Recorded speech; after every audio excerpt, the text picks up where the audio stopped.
వివాహేతర సంబంధానికి అడ్డుగా ఉందని సొంత అక్కనే ప్రియుడి సహాయంతో ఓ చెల్లి మట్టు పెట్టింది. ఆ ప్రియుడే నగల కోసం ప్రియురాలి తల్లిని దారుణంగా హత్య చేశాడు. ఈ ఘటనలు లాలాగూడ, జవహర్ నగర్ పోలీస్ స్టేషన్ల పరిధిలో చోటు చేసుకున్నాయి. పోలీసుల వివరాల ప్రకారం నార్త్ లాలాగూడ ప్రాంతానికి చెందిన సుశీలకు నలుగురు సంతానం. 45 సంవత్సరాల జానేశ్వరి, 40 సంవత్సరాలు లక్ష్మి, 35 సంవత్సరాల ఉమామహేశ్వరి ముగ్గురు కూతుళ్ళు. వీరిలో ఎవ్వరికీ వివాహం జరగలేదు. శివ అనే 37 సంవత్సరాల కుమారుడు. పెద్ద కుమార్తె జానేశ్వరికి మానసిక స్థితి సరిగ్గా ఉండేది కాదు.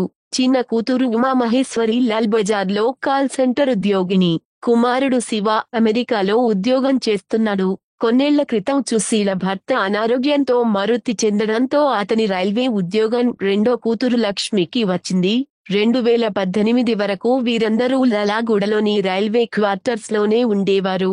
ఆ తరువాత జవహర్ నగర్ పోలీస్ స్టేషన్ పరిధిలోని కౌకూర్లో ఇల్లు కట్టుకునే సుశీల, కూతురు ఉమామహేశ్వరి, కోడలు శ్రవంతితో కలిసి ఉంటున్నది. లక్ష్మి లాలాగూడ వర్క్ షాప్ లో ఉద్యోగం చేస్తుండడంతో అక్క జానేశ్వరితో రైల్వే క్వార్టర్స్ లో ఉంటుంది.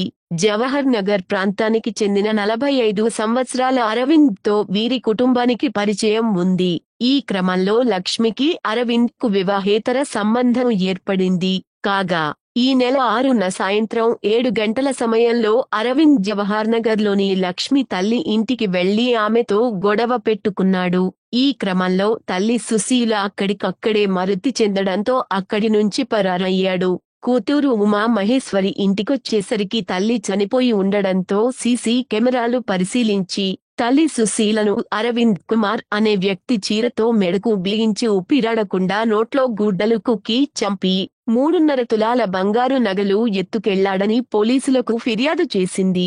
కేసు నమోదు చేసుకున్న లాలాగూడ పోలీసులు శుక్రవారం విచారణ నిమిత్తం లక్ష్మి ఇంటికి రాగా అవాక్కయ్యే మరొక నిజం పోలీసులకు తెలిసింది. తమ సంబంధానికి అడ్డు ఉన్నదని అక్క జానేశ్వరిని 2 రోజుల క్రితం చంపి సంపులో మూట కట్టి పడేసినట్లు లక్ష్మి వెల్లడించింది.